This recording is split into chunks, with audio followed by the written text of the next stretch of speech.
The text message arrived at 6:47 p.m., just as I was washing cement dust off my hands in the construction trailer's grimy sink. 23 years of marriage, and this is how Diana chose to end it. My lover changed the locks. You're out. Let's see how tough you are now. Ha. I stared at the screen, water dripping from my calloused fingers onto my work boots. The little laughing emoji at the end was a nice touch. Real mature, Di. My name is Patrick Owen, and I've been a construction foreman in Millfield, Maine for the better part of 3 decades. I know how to build things, and more importantly, I know how to tear them down. What Diana didn't know, what she never bothered to learn in all our years together, was that I'm a hell of a lot smarter than I look. The drive home through the October drizzle gave me 20 minutes to think.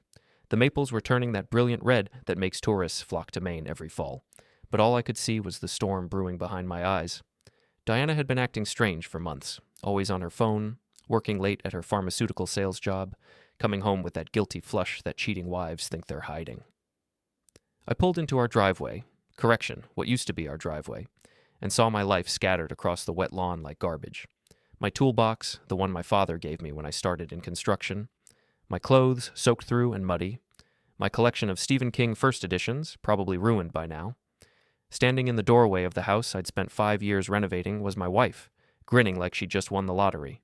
Next to her, with his arm possessively around her waist, stood Theodore Theo West, Millfield's most arrogant real estate attorney. He was wearing a $1,000 suit and a smirk that made me want to rearrange his perfectly capped teeth. "You should have seen this coming, Owen," Theo called out as I sat in my truck, rain pattering against the windshield. "A woman like Diana needs more than a blue collar nobody can provide." Diana laughed, and snuggled closer to him. "Maybe now you'll understand what it feels like to be powerless, Patrick. How does it feel to lose everything?" I could have made a scene, could have stormed up there, demanded my rights, threatened legal action. Instead, I rolled down my window just enough to be heard and said, "You know what, Dee? You're absolutely right. I never saw this coming." The look of surprise on her face was worth the humiliation. She expected rage, tears, begging. What she got was a man who just realized he was about to enjoy himself more than he had in years. I drove away without another word, but not before sending a text to my daughter Rena. "Phase 1. It's time." Her response came back immediately. "Finally, I've been waiting for this call for months." The apartment above Murphy's Hardware had been my secret for 6 months. Not because I was planning to leave Diana, because I was planning for the day she'd try to leave me. When your wife starts acting like she's doing you a favor by staying married, it's time to prepare for war.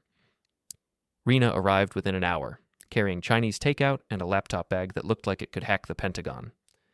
My daughter inherited my suspicious nature and her mother's ruthless intelligence, a combination that made her dangerous in the best possible way. "So," she said, settling cross-legged on my couch with lo mein chopsticks, "are we finally going to use the mortgage thing?"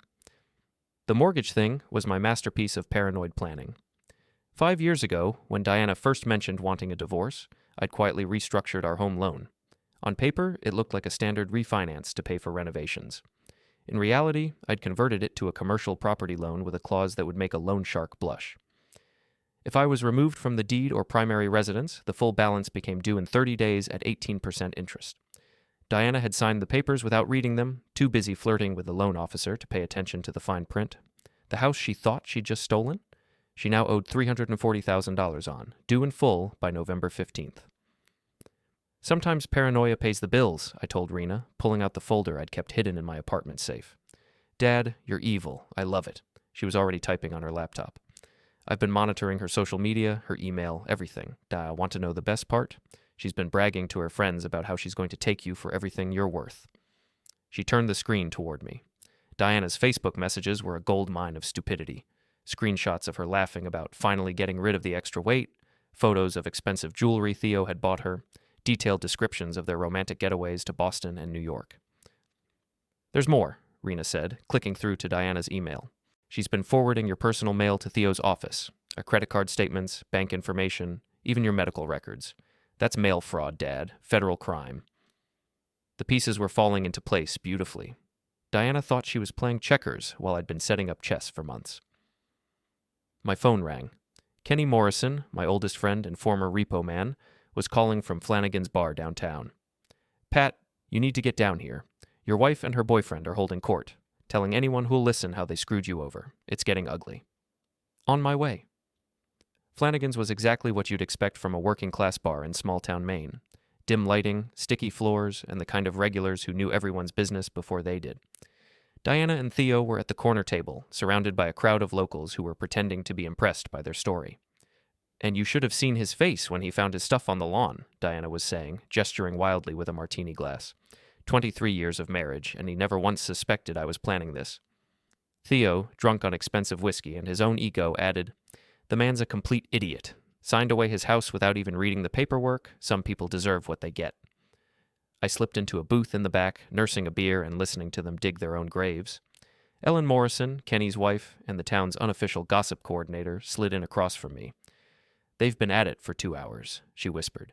"Diana's telling everyone how she's going to sell the house and move to Boston with Prince Charming over there. Half the bar thinks she's a gold-digging witch, the other half thinks you're a pathetic loser who had it coming." "What do you think, Ellen?" She grinned. "I think Theodore West is about to learn why you don't mess with a man who knows how to read contracts." The next morning, Kenny helped me with a little project. Theo's pride and joy was a 1967 Jaguar E-Type that he kept parked in Diana's driveway like a territorial marker. Classic cars require special care, especially their fuel systems. Sugar in a gas tank is mostly a myth. It doesn't actually dissolve. But water in the fuel line? That'll stop an engine. A few strategic cuts to the tires and "home wrecker" soaped across the windshield completed our artistic statement. Ellen happened to be watering her garden at 6 a.m. when Theo discovered our handiwork. Her cell phone video of his screaming tantrum would be all over Facebook by noon. But the real show was just beginning. The call came at 8:23 a.m. Diana's voice was shrill with panic. "Patrick, we need to talk. There's some kind of problem with the house." "I'm sure there is," I said, sipping coffee in my apartment while watching Ellen's video of Theo's meltdown go viral in the local Facebook groups. "But that's not my problem anymore, is it? You made that pretty clear yesterday." "Don't be an ass about this. Theo says there's something wrong with the mortgage paperwork. We need you to come to his office and fix it." "Theo can kiss my blue-collar ass. You want to talk to me? You can go through my lawyer." I hung up and immediately called Robert Gold, the most ruthless attorney in 3 counties. Gold was the kind of lawyer who read contracts for fun and found loopholes in his sleep. When I explained the situation, his laughter was like music. "Patrick, this is beautiful. Absolutely beautiful. They can't refinance without your signature, they can't sell without clear title, and they can't make the balloon payment without liquidating assets they don't have. It's a legal checkmate." "How long do they have?" 30 days from yesterday. And Patrick? Don't answer their calls. Don't respond to their emails. Let them panic. The panic was already starting. Theo's law firm, Whitman, West & Associates, was getting nervous about their junior partner's personal life affecting their reputation. Word travels fast in a small town, especially when that word involves a lawyer stupid enough to get involved in mortgage fraud. By Wednesday, Theo was calling me directly. I let it go to voicemail. "Owen, this is ridiculous. We're both adults here. Diana made a mistake, but there's no reason to destroy her life over it. Call me back and we'll work something out." By Friday, the messages were getting desperate. "Patrick, please. Diana's having panic attacks. The bank is calling every day. We need to resolve this before it gets out of hand." Too late for that, Theo. Saturday night at Flanagan's was even better than the previous week. Diana and Theo were back, but this time they weren't celebrating. They were huddled in the corner, whispering frantically while Diana's former friends gave them the cold shoulder. "Heard they tried to get a second mortgage," Ellen reported, sliding into my booth with a basket of wings. "Bank laughed them out of the office. Apparently, Theo's credit isn't as good as he thought." "What about Diana's pharmaceutical job?" "Funny thing about that. Turns out her company has a morality clause about employees involved in fraud investigations. She's on unpaid leave pending review." I nearly choked on my beer. "Fraud investigation? Oh, didn't you know? Someone reported suspicious activity on your joint accounts. Large cash withdrawals, transfers to accounts in Theo's name, forged signatures on financial documents. The kind of thing that makes the FBI very interested." Rena had been busy. The confrontation I'd been waiting for happened the following Monday at my construction site. I was reviewing blueprints in the trailer when Diana burst through the door, followed by a nervous-looking Theo. "Enough!" Diana screamed, her perfectly styled hair wild with desperation. "This has gone far enough, Patrick. You're destroying my life." "Your life?" I stood up slowly, all 6 feet 2 inches of me unfolding like a threat. "Lady, you threw my life away like garbage and laughed about it. Now you want sympathy?" Theo tried to play peacemaker, stepping between us with his hands raised. "Look, Owen, we all made mistakes here. But this mortgage situation is hurting everyone. Be reasonable." "Reasonable?" I moved closer, close enough that he could smell the sawdust and sweat on my work clothes. "You want reasonable? Here's reasonable. You screwed my wife in my bed, stole my house, and humiliated me in public. Now you get to live with the consequences." "You can't do this," Diana sobbed. "I'll lose everything.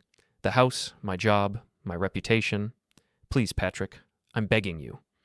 "Begging?" I laughed, and it wasn't a nice sound.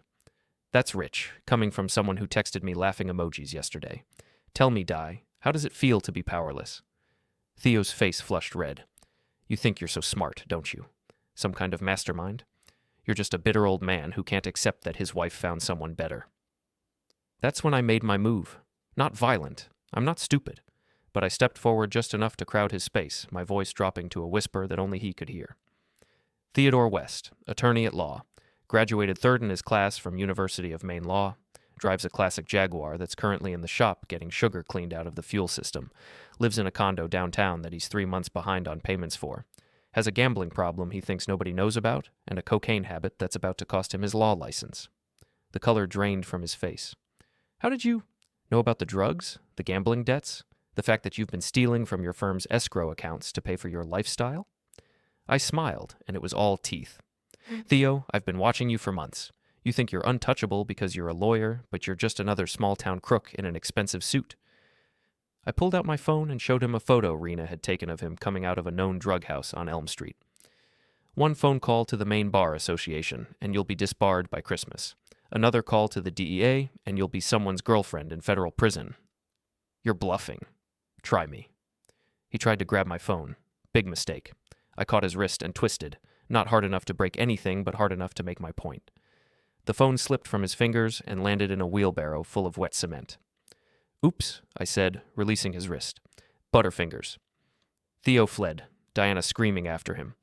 The construction crew had watched the whole thing, and their laughter followed the happy couple all the way to their car. But I wasn't done, not even close. The Millfield Fall Festival was a town tradition, complete with carnival rides, craft booths, and enough gossip to fuel the winter months. This year's festival would be remembered for decades, but not for the usual reasons. Diana had decided to make a public stand, rallying support from her remaining friends and trying to paint herself as the victim of an abusive husband's revenge. She set up a booth near the main stage, complete with signs reading, "Domestic financial abuse is real," and "Women supporting women." It might have worked if Rena hadn't gotten there first. My daughter had spent the week creating a multimedia presentation that would make a documentary filmmaker proud. Screenshots of Diana's bragging text messages, photos of her and Theo spending money on luxury items while claiming poverty, and audio recordings of their conversations about screwing over that blue-collar idiot. "Ladies and gentlemen," Rena announced from the main stage, her voice carrying over the crowd through the festival's PA system. "I'd like to tell you a story about my stepmother, Diana Owen, and her boyfriend, Theodore West. It's a story about greed, betrayal, and what happens when stupid people think they're smarter than everyone else." The crowd gathered as Rena began her presentation. Diana tried to rush the stage, but Kenny and his friends formed a human wall, grinning like wolves. "Here we have Diana, just last week, texting her friends about how she's going to take that loser for everything he's worth," Rena continued, projecting the messages onto a large screen. "And here's Theo, explaining to his golf buddies how he's going to teach that construction worker his place." The crowd's murmur turned ugly. These were working people, folks who'd known me for decades, and they didn't appreciate outsiders looking down on one of their own. But the real fireworks started when Theo arrived, pushing through the crowd with his lawyer's arrogance intact.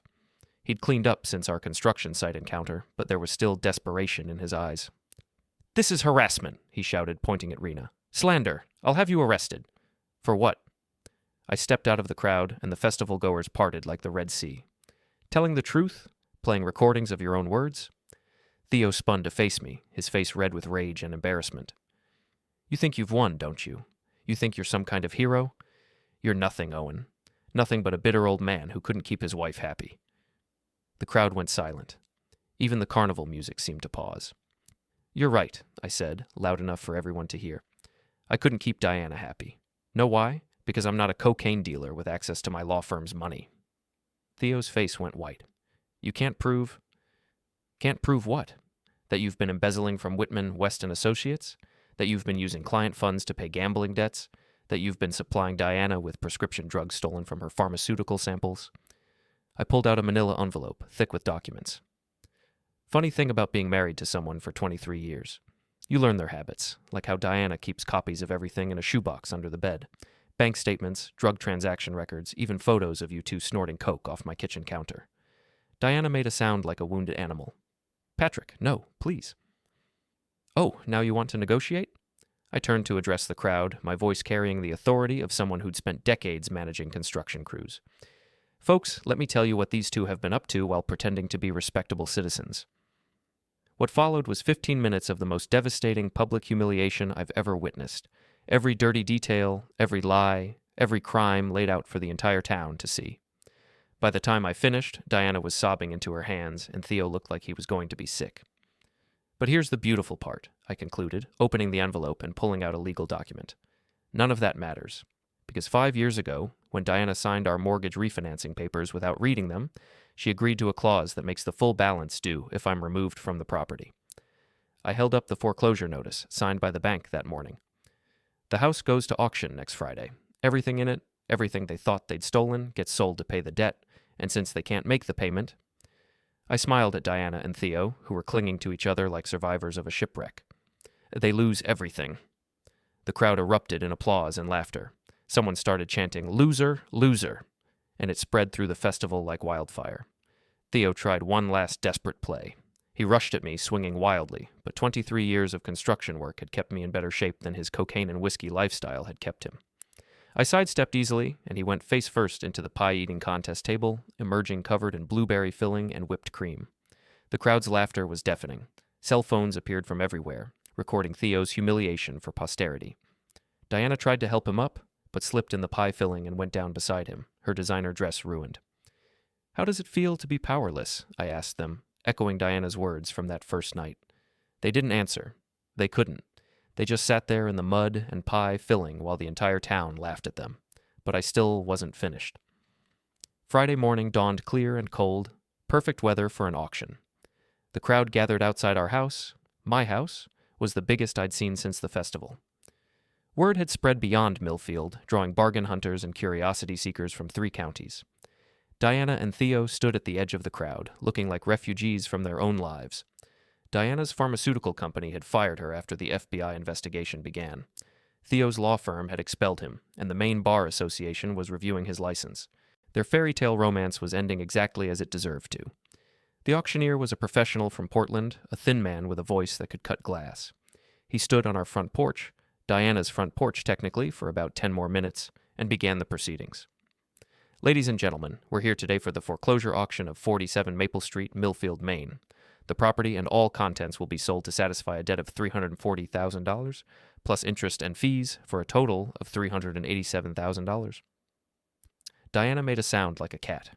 Even if she'd kept her job, even if Theo hadn't been disbarred, they couldn't have raised that much money in 30 days. Do I hear an opening bid of $200,000? My hand went up.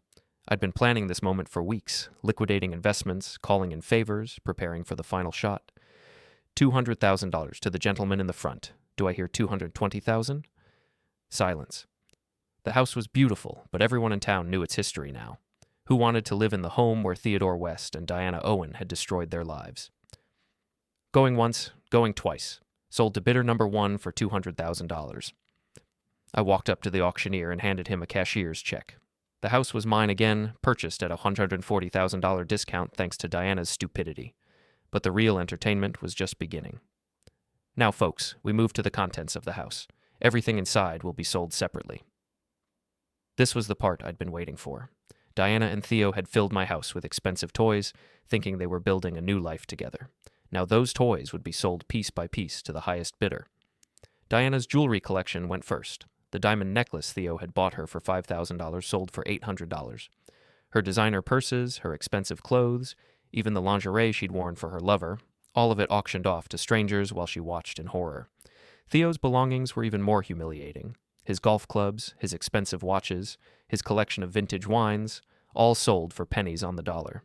The bed they'd shared, the same bed where I'd found them together that first night, went to a young couple from Bangor for $50. "This is inhuman," Diana sobbed, watching a stranger carry away her grandmother's china.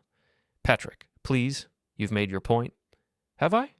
I turned to face her, and my voice was ice cold. Because I remember you laughing when you threw my father's toolbox on the lawn. I remember you telling your friends how pathetic I was. I remember you saying I deserved to lose everything. I was angry. I didn't mean it. Yes, you did.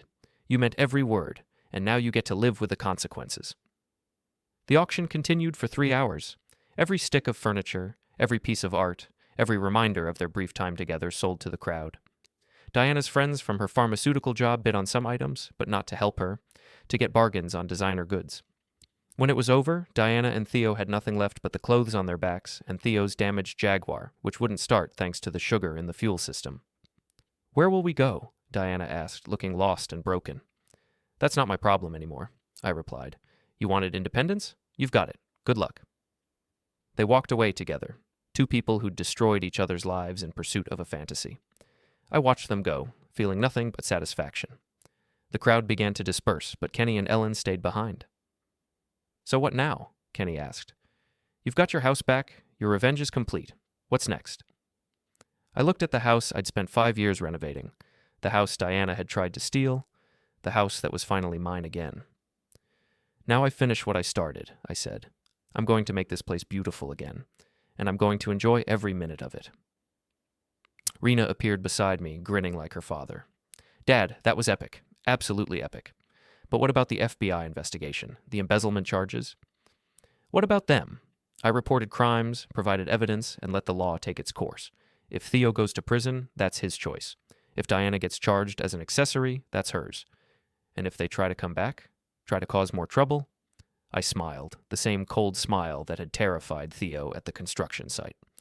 "Let them try. I've got everything I need now, my house, my reputation, and the satisfaction of knowing that everyone in this town saw them for what they really are." "Which is what?" "Losers. Complete and total losers who thought they could outsmart a blue-collar nobody." I pulled out my phone and deleted Diana's contact information, erasing the last digital connection to our failed marriage. Then I walked up the steps to my house, my home, and opened the door. The place was empty now, stripped bare by the auction, but it was mine. All mine. And for the first time in months, that was enough. Diana's car wouldn't start. I watched through my window as she and Theo tried unsuccessfully to get the Jaguar running, their voices carrying across the yard in frustrated argument. Finally, they called a taxi, loading their few remaining possessions into the trunk like refugees. As the taxi pulled away, Diana looked back at the house one last time. I was standing in the window, and our eyes met for a moment. I raised my hand in a mock farewell, and she turned away, defeated. That night, I sat in my empty living room with a beer and a sense of completion I hadn't felt in years. My phone rang. Rena, calling to check on me. "How do you feel, Dad, now that it's over?" "Satisfied," I said. "Completely satisfied." "Any regrets?" I thought about that for a moment. 23 years of marriage, gone. A woman I'd once loved, destroyed. A man's career and reputation, ruined. "None," I said finally. "They made their choices. They lived with the consequences. That's how the world works." "What about forgiveness? Moving on? All that stuff?" "Forgiveness is for people who are sorry. Diana and Theo weren't sorry they hurt me. They were sorry they got caught. There's a difference." "So what's next?" I looked around my empty house, already planning the renovations. New furniture, new paint, new everything. A fresh start, but on my terms this time. Now I rebuild. Better than before. 6 months later, the house was featured in Maine Home and Garden magazine. The renovation was stunning, a perfect blend of rustic charm and modern convenience. I kept the article framed in my office, a reminder of what a man could accomplish when he put his mind to it. Diana and Theo's story didn't end as well. Theo was convicted of embezzlement and drug trafficking, sentenced to 8 years in federal prison. Diana pleaded guilty to conspiracy charges and got 3 years probation, but her career in pharmaceuticals was over. Last I heard, she was working at a convenience store in Bangor, living in a studio apartment and driving a 15-year-old Honda. Sometimes, late at night, I'd think about that text message that started it all. "Let's see how tough you are now, haha." Well, Diana, I thought, now you know.